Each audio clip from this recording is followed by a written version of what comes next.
باب 122 كرياد الصالحين تحريم نيوتين في هرمغ لباس الحرير برنغ الحرير على الرجال في ورب بن فيو وتحريم هرمغ الجلوس جودا غنود عليه هوري ددودي حرير واستنادهم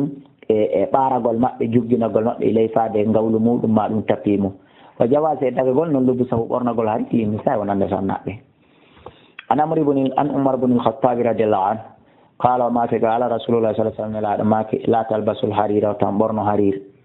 fa inna man labisa wa ande kala borni do harir e worbe mofte an min fi dunya kaduna sam yalbasu borno ta ko ni dey fil akhirati kala har wonde be kada e bay bakkat wana wi goltum bay sa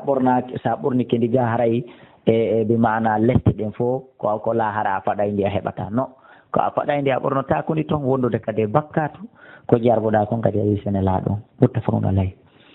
wa no yattama e umaru hani qala yusamitu min rasulullah sallallahu alaihi wasallam yaqulu maka inna ma yalbisul harira ande ko borno to ko duwoni e cionci harir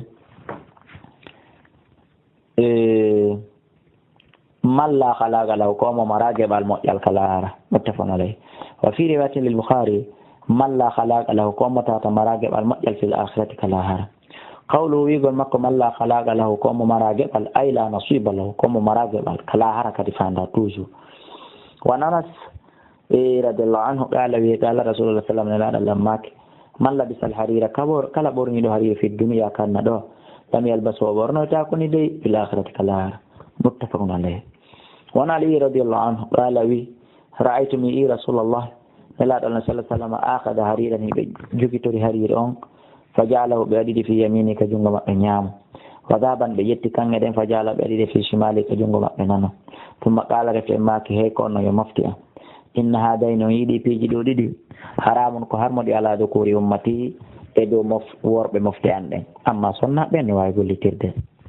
رواه أبو داود بإسناد حسن ونبي موسى الأشعري رضي الله عنه أن رسول الله صلى الله عليه وسلم قال ما حرم حرمنا لباس الحرير ورنا تيري حريرين وقتها به كان ورنا قول انتو على ذكور أمتي يدور بمفتئن وحلا دغنك لإناثهم رياض مقبلين رواه الترمذي وقال حديث حسن صحيح وعن حذيفة رضي الله عنه قال ونهانا حديث النبي أن باجل صلى الله عليه وسلم أن نشرب عندما يريد في آنية الذهب والفضة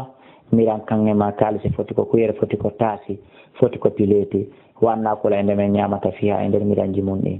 wa allubusil harire bornagol cunci harire wa dibaji wanna jil sene men jodoto alayhi hewre kadi do wi'ita rawahu al-bukhari wallahu a'lam wa a'lam